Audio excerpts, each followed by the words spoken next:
Hello, everybody. Welcome back to another episode of the Extreme Mediocrity Sports Show. As always, I'm Kobe. We got Mike with me, a little under the weather, but we're here. We're here. Hey man, I'm a thug this one out, man. But yeah, man, it feels good to be back for another episode. Recapping the week 13 games. It was a lot of upsets this past weekend that we're gonna go through. Yeah, yeah. It was a good Uh, week for sure. it was. But to start us off, we're gonna go through the top 5 and 5, go through a couple topics that's in the headlines this week in the NFL. So first. First, we have, will the Chiefs miss the playoffs? I know we've been going back and forth with this topic throughout the Mhm. season. Yeah, and it's that time of the year where at any time you can get a win, it's very crucial. But looking at their schedule coming up, home versus the Texans, home versus the Chargers, at Tennessee, home versus the Broncos, at Vegas to close it out. I can't see them beating the Texans. The Chargers could go either way. They're not beating the Broncos, and they're at a point where they need to pretty much run the table with hmm how tightly congested the AFC is. Yeah, I think they dug themselves into a hole that they can't get out of. It's going to be tough for them to make the playoffs, which will be the first time that Patrick Mahomes did not make it to the AFC Championship game in his career. Um, Next, Green Bay Packers, man, they're on the rise, man. 3 wins in a row. Yeah, they had the big Thanksgiving Day win. It seemed, we're talking about how teams need to, start winning games. It seems like they're starting to drop a little bit below the Bears, but they do have some momentum right now. The offense is looking good. The defense with Micah Parsons and the other playmakers they have are all starting to come together, and I, all like the division and playoff like races right now are very exciting. Like a lot of bubble teams, a lot of teams trying to sneak in, a lot of teams trying to hold on, and the Packers are right there in the middle of it. Yeah, man, probably one of the best divisions in the NFL right now. Um, Next, we have Aaron Rodgers being really critical of his wide receivers, basically saying that they need to get more in the film room and run the correct routes. Do you think that he should be? He's kind of always been like this, but what do you feel Yeah, about those comments? I'm. I mean, number one, he's your quarterback. Number two, he's Aaron Rodgers. He's been around a long time. He's very knowledgeable of the game. Uh, but also look at his receivers. They brought in DK Metcalf, who would have been paired perfectly with Pickens that they let go. And then aside from their tight ends, like I don't really know who they have running around out there. So hmm a lot of inexperience probably plays a part in that. So, he is being critical, but at the same time, if these young guys aren't doing what they're supposed to do, that's his job to, hey, we need, to quote Madden, we got to do our jobs. Yeah, We got yeah, I agree. I know there's been a lot of whispers for them to fire their head coach as well, but I think they kind of set themselves up in the offseason when they got rid of Pickens. I mean, they did bring in Metcalf, but he really doesn't have any help, beside him on the opposite field of him. So, when you have your wide receivers running the wrong routes, yeah, a veteran QB like this is going to call them out every time. So, yeah. I don't hate those comments that he made. Uh-uh. And next, Eagles are struggling definitely on offense. Should they fire their offensive coordinator? They need to do something because on paper that offense should be rolling. You know, hmm Saquon right there, should be the driving force of this offense, and he's just a non-factor every single game. And uh, AJ Brown and Devontae Smith on the outside. Goddard's always been the guy there at tight end, and the offense just isn't what what it's supposed to live up to. I don't hmm know if that's coming from the offensive coordinator or not, but you definitely, once you start pointing fingers around there, it's got to, it has to fall on somebody. And if it's him, then yeah, you can't keep him around. Yeah, and they have studs at almost every position, so you would likely look to coaching to be the issue as far as why they've been struggling. So I wouldn't mind them getting rid of that offensive coordinator. And then finally, hey, your pick for coach of the year, Ben Johnson, man. He was getting down and dirty in the post game, but the Bears are the number one team in the NFC. What are your thoughts on that? Hey, listen, if you got a coach that's popping his top off in a post game celebration, that's the guy who your players are running through a wall for. Mm-hmm. The Bears are top team in the NFC right now. I've been saying it for weeks now. Like the Ben Johnson genius on offense is starting to come through, and yeah, you can be a little critical on the defense at times, but they're kind of like a Dallas situation. If the defense can like really keep the opposing offense in check, the Bears have a great chance to go out there and win at any week. Yeah, I definitely like what the Bears have been doing this season. Yes, it was unexpected, but I mean, it shows with great coaching, a young QB that has a lot of skill and promise, and then you put a lot of pieces around them. You can go from worst to first really quickly. So, like what the Bears are doing, and if they can improve on defense, they'll be tough to beat in the playoffs. I don't know why in that picture I'm really picturing him giving a Kirk Cousins. You like that? Like, I know, right? I don't know what he's saying there, but that's a great picture. Yeah. All right. Now we can get into the games. And to start us off, we had the 49ers facing the Browns in Shadur's second game of the season. And the 49ers got the win 28-6. How did you feel about this one? We talked about there was a lot of upsets this week. This game just left me upset, man. Yeah. Listen, I don't know what it is with special teams and our guys. We allowed like a 50-yard punt return. We muffed a punt. Well, he actually muffed 3 punts. He fell on 2 of them. Then the one was a turnover. We had a kick returner field a kickoff out of bounds instead of letting it bounce. And we started that drive from the 13-yard line. Defense was solid. With the offense being out on the field like 3 and out every time, that wear and tear on the defense started kicking in, and that's when the 49ers offense started going. But we need to talk about this man, Kevin Stefanski. Yes. He's always been like an analytical coach going for it on 4th downs, but when you're going for it on 4th from like your opposing 30, like I don't know. And then the play call was just like it was a tight end. So we had an 8-yard pass to get it to second and 2. Then we ran the ball for 1 yard on 3rd and 1. Then we got stuffed on 3rd and 1. So now we come out 4th and 1 with Shador and Judkins, 5 yards off the line of scrimmage for a rookie tight end to try to field the snap under center. Come on, man. Like, and Fannon's a great playmaker. He had a touchdown in this game. He's great at, running routes, catching the ball. He's like another wide receiver out there, but that is not it. Every time we're on the goal line, we run this wildcat play. We've ran it 6 times and we've gotten 4 touchdowns from it. So obviously it's getting yardage.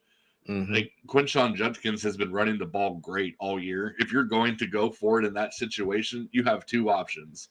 You turn around, give it to your playmaker, or Shador's like 6'1", 6'2". Yeah, I was going to say that. He's a tall, lanky dude. You're telling me like he can't fall forward? The offensive line was banged up on and off that game. So I don't know. It was just you see our next opponent, the Titans. As a Browns fan, like obviously I want to win the game, but if it's at cost of keeping Kevin Stefanski around, I'm willing just to pack this one up get this loss out of the way, get Stefanski out of there, make some coaching changes because like there are some promising.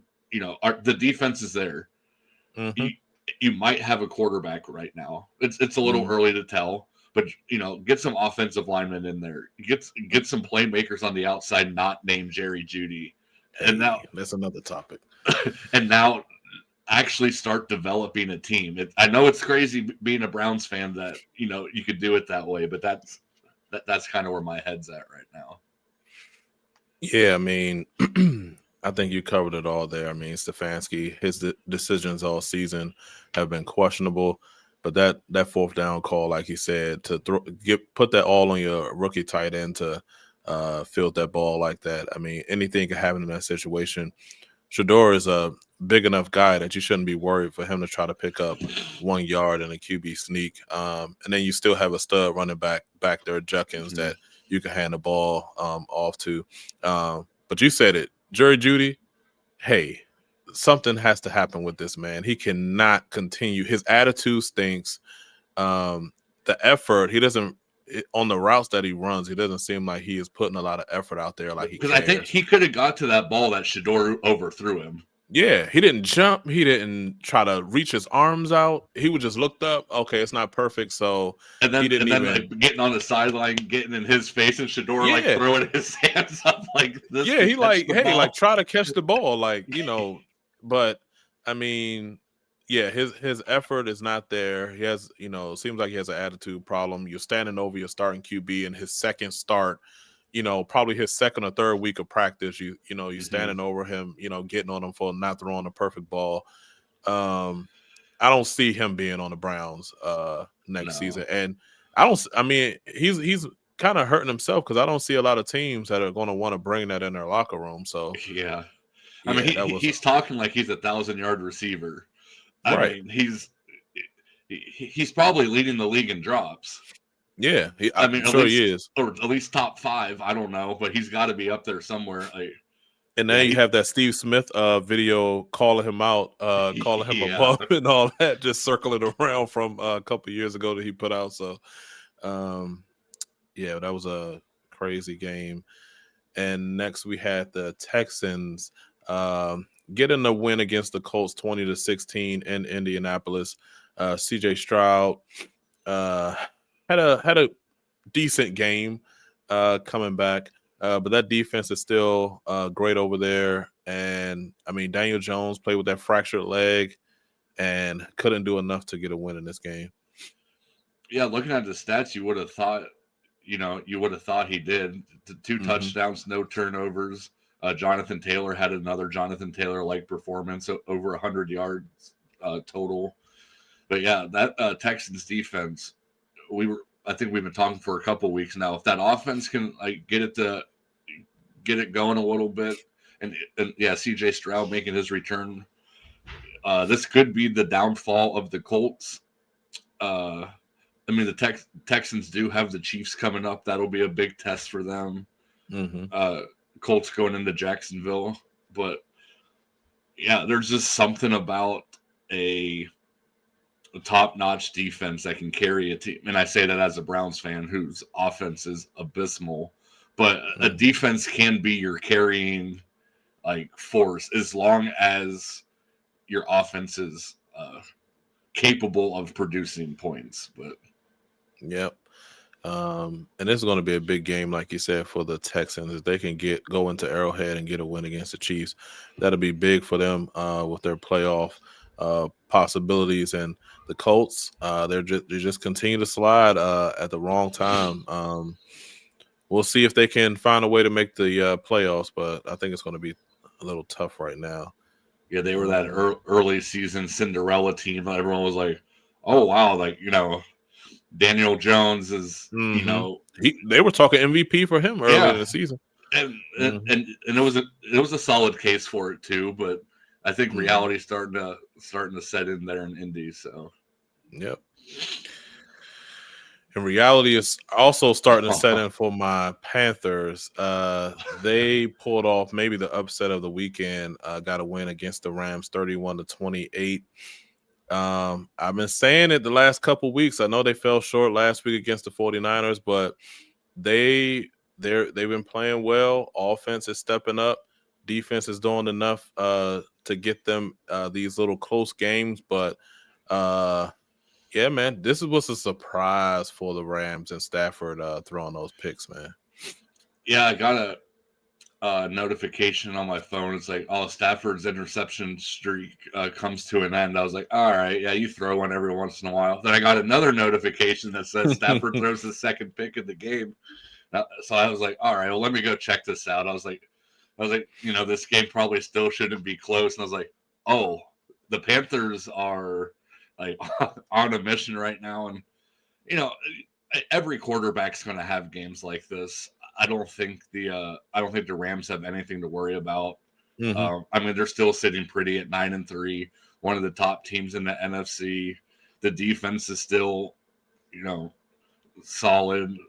Offense is going to be fine. So, but that's a great win for Carolina, though. Yeah, I think this was a game where the Rams probably just took lightly. You see the Panthers on your schedule, you're not really worried like that. And that's what can happen when you face a team like this that is trying to make the playoffs in their own right. And Bryce Young, it's good to see him finally coming into his own. 15 or 20, 3 TDs. They're playing well. Now they have another game this week against the Saints. They're making a push in that division, and I feel sorry for the Cardinals this week because yeah, not a good place to be. Not a good time to play the Rams right now. But yeah, that was a big win for the Panthers. And now we have the Bills getting a win against the Steelers 26-7. Josh Allen did just enough to get this win. This was where the defense kind of stepped up for the Bills a lot and got them this win. Yeah, the Bills defense has kind of been, not really that great all year. And just judging by this, yeah, Josh Allen, not a huge game from him, but it was a game you didn't need him to be. James Cook pretty much carried the offense. The defense was getting after Aaron Rodgers early. I saw he exited the game a little bit because his nose got busted open. Maybe that's when he was, yelling at receivers. I don't know, but a nice win for Buffalo, who's been, not playing up to their expectations, I'd imagine. And like we mentioned earlier, this is the time of year where if you're a bubble team or, trying to stay ahead, this is when you need to start winning games like these, because the Steelers are a potential playoff team too, realistically at 6-6. So good win for Buffalo. Yeah, good win for Buffalo. Steelers, they need to start to turn it around if they want to win that division and make the playoffs.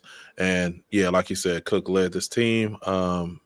They relied on him a lot in this game. A lot of pressure was on Rodgers. He looked like he re-aggravated that wrist. Then it was his nose. I mean, they were after him a lot in this game.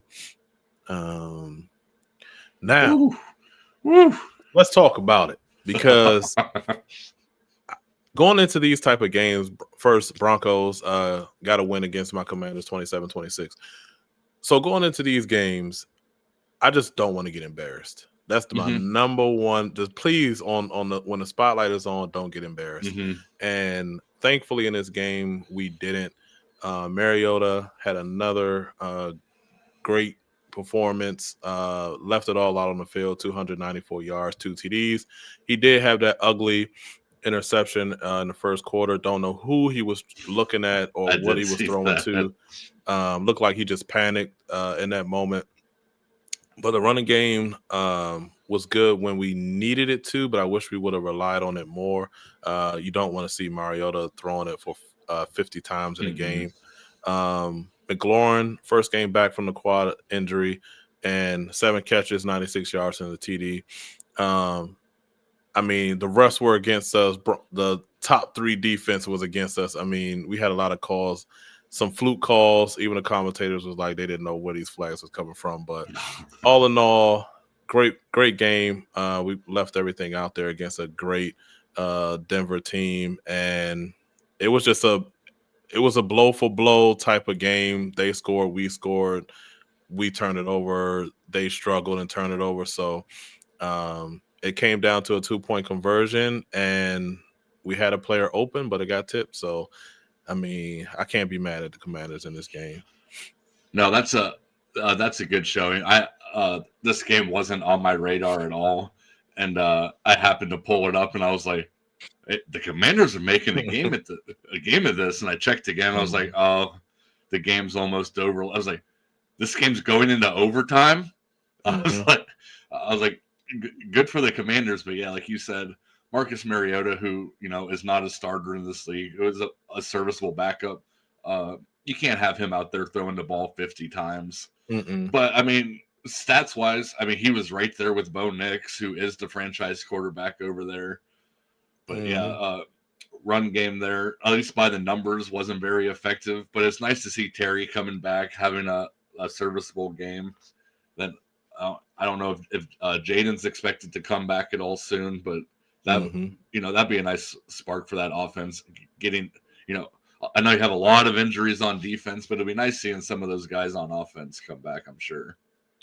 Yeah, and Zach Ertz, he had I think 10 catches for 100 yards. But yeah, and it was noticeable that we don't have a pass rush at all.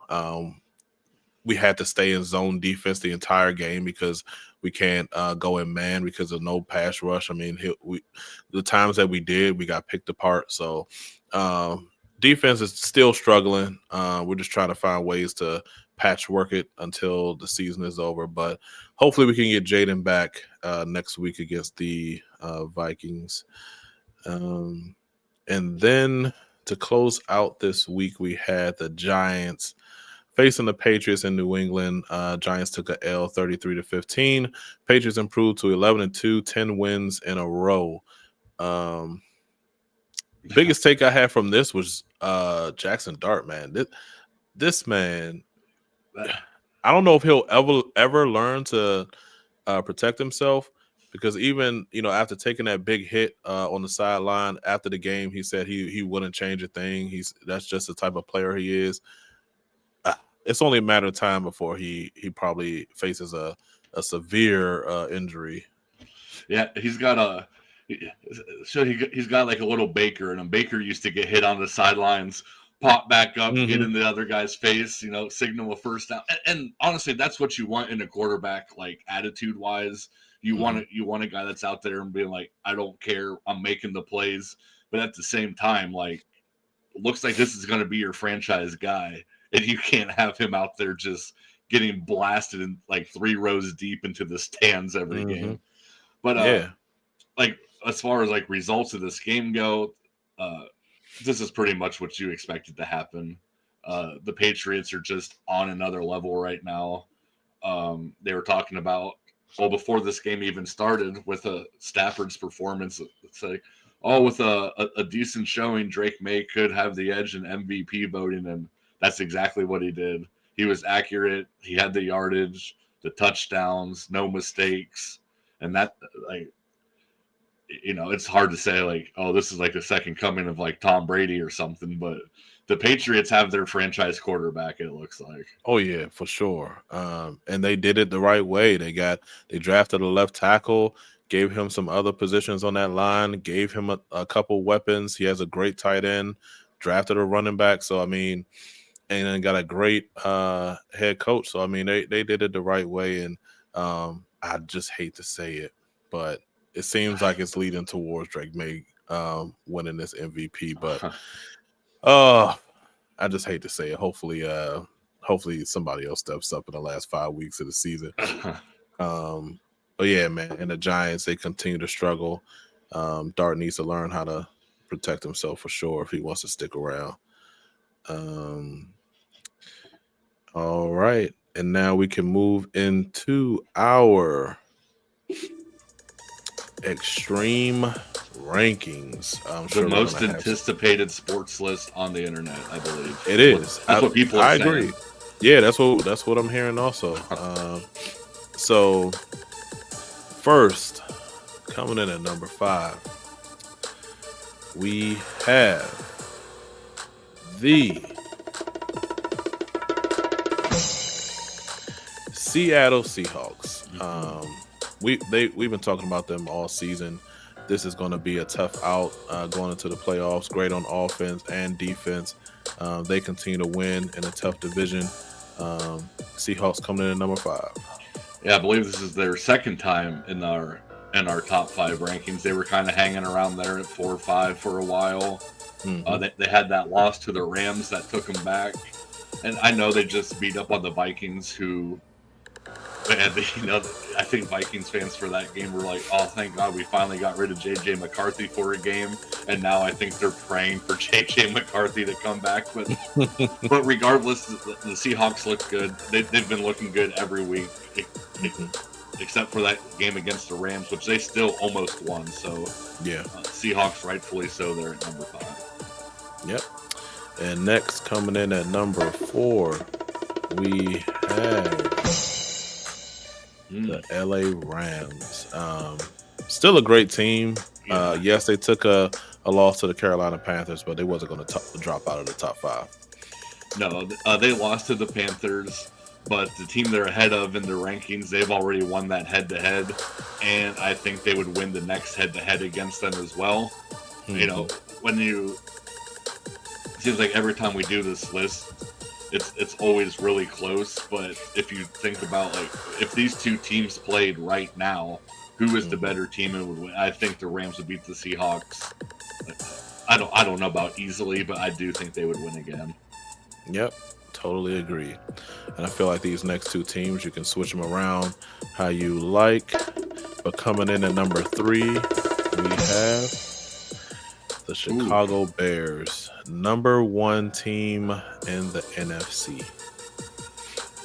Yeah, when we were talking about the Rams and the Seahawks, how these are powerhouses in the NFC. And just in NFC rankings, they are right behind the Chicago Bears, who rightfully so have, they've been winning games. That's that's the whole point of playing. Ben Johnson was the exact spark they needed in that locker room, I feel like. So I like the Bears there at number 3 as well. Yeah, Bears number 1 team in the NFC at 9-3, and next, coming in at number 2, we have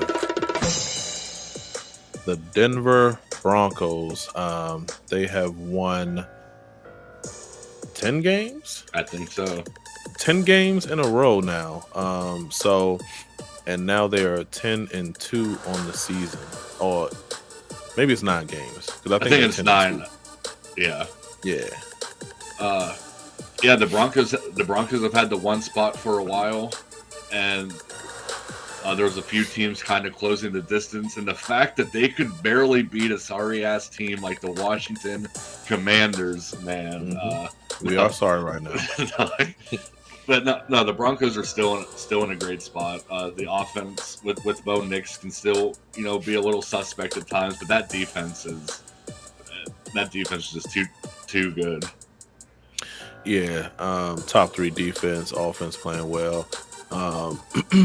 Yeah, I definitely see them why they're number 2, but coming in at number 1, no surprise to anyone, is the New England Patriots, winning 10 games in a row, improved to 11-2 on the season. Yeah, the last couple of weeks where we've had the Broncos at 1 and the Patriots at 2, we were pretty much saying it's 1A, 1B. You could kind of swap them out, but we were still giving the edge to Denver, but not anymore. The Patriots and the Bears, on top in their conferences is unbelievable. And like they were just picking 1 and 3 2 years ago. Yeah, and it's crazy.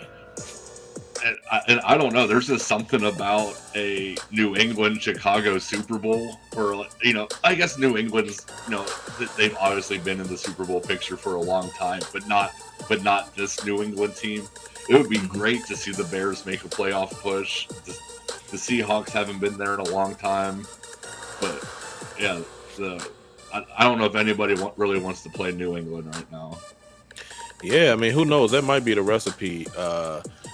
A team that has a high draft pick, you get rid of everybody, get a whole new coaching staff, and draft a QB, because both of those teams did it in that year, and now you see them at the top of both conferences. Washington had success last season going to the NFC Championship game, doing the same thing, new coaching staff, drafting a QB. So, I mean, might just have to clean house and just, start from scratch. But yeah, this is a good list that we put together this week. Yeah.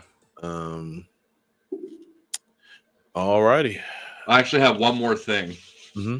So last week's episode, we saw Jauan Jennings get punched in the nuts by a Carolina Panthers player? Yes. Yeah. So there was an incident in the Browns and 49ers games with Jauan Jennings as well. And I don't know if we can put this clip in at the end or not. I will. but something happened with our defensive lineman Shelby Harris, and and I quote, Shelby Harris said, "Jauan Jennings, that man is a hoe." He's a hoe, and I want that known. Like, I see why he got punched in the nuts, because he says some things that you should not say to another man ever. But I don't respect it, because you say that, then run behind your O-line. That's some real soft shit, and I want that known. I see exactly why they punched the nuts. I'm surprised nobody punched him in the jaw yet. So, for a grown man to say that about another grown man, something. Oh my goodness, something has to be going on out there. And he even brought into not detail, but he did mention he's just out there saying things that you shouldn't be saying to another grown man. He's like, I'm not surprised he got punched in the nuts. I'm surprised he hasn't got punched in the jaw yet. What a quote from Shelby Harris, just to come out and say, I want that to be known that he's a hoe. That's going to be an all-time Browns quote for me. I might get it in a banner somewhere down here. He had to piss him off, but I'm like, what did he really say to him? Like, that crazy, like, you being called a hoe as a grown man. Like, is that I don't think he would be targeting a family, talking about his family, because you're going to get called way worse than that. Mm-hmm. But he's had a few times where players went at him, and it's probably because of what he's saying. I don't know if he's out there saying some he's being a little sus out there. I don't know, but I thought that was a hilarious quote. If we could edit that in somewhere at the end, we definitely gonna put that in there. That's hilarious. But no, that's all I got. This was a great episode as always. We want to thank you for joining us today. As always, subscribe to the channel. Hit that notification bell so you know the next time we go live or we drop another episode. Also, leave a comment. Let us know what you thought about the episode and what else you want to see.